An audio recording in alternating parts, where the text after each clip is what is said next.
বৈষম্যহীন এবং টেকসই অর্থনীতি গড়ার প্রত্যয় শিরোনামে অর্থ উপদেষ্টা যে বাজেট প্রস্তাব করেছেন সেটি ফ্যাসিবাদ বিরোধী আন্দোলন সংগ্রামে থাকা রাজনৈতিক এবং সামাজিক শক্তিগুলোর প্রত্যাশাকে পূরণ করে নাই। একটি উদাহরণ দিয়ে শুরু করছি। সর্বোচ্চ কর হার আগের মতো 30% রাখা হলেও আগের ধাপগুলোর সীমা কমিয়ে আনায় গত বছরের সমান আয় করেও বেশি হারে কর দিতে হবে অনেক করদাতাকে, যেটি একটি পরিষ্কার বৈষম্য। প্রিয় বন্ধুগণ, প্রস্তাবিত বাজেটে কালো টাকাকে সাদা করার যে সুযোগ রাখা হয়েছে তা জুলাই গণ অভ্যুত্থানের চেতনার পরিপন্থী।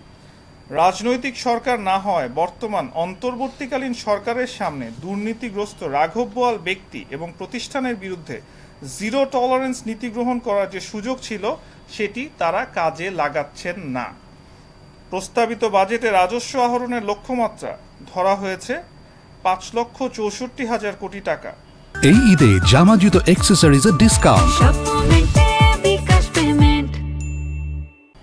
যা বর্তমান অর্থ বছরের সংশোধিত লক্ষ্যমাত্রার 5,18,000 কোটি টাকার চেয়ে 8.88% বেশি। অথচ সরকার এখনো জাতীয় রাজস্ব বোর্ডের কর্মকর্তা কর্মচারীদের অসন্তোষ দূর করতে সক্ষম হন নাই। এই উচ্চাভিলাষী লক্ষ্যমাত্রা সরকারের একটি দিবাস্বপ্ন বলেই আমরা মনে করি, কারণ সরকারের এই বাজেট দাতা সংস্থা IMF বা বিশ্ব ব্যাংকের প্রেসক্রিপশনে তৈরি করা। এই বাজেট জুলাই গণ অভ্যুত্থানের স্পিরিটকে ধারণ করতে ব্যর্থ হয়েছে। বন্ধুগণ, আন্তর্জাতিক মুদ্রা তহবিল IMF এর ঋণের শর্ত অনুযায়ী কর জিডিপির অনুপাত উন্নীত করতে গিয়ে করদাতাদের উপর বাড়তি করের বোঝা চাপানো হয়েছে। করের আওতা না বাড়িয়ে বরং কর হার বাড়ানো হয়েছে। এতে যারা ইতিমধ্যে কর দিচ্ছেন তাদের উপরও চাপ সৃষ্টি করা হয়েছে।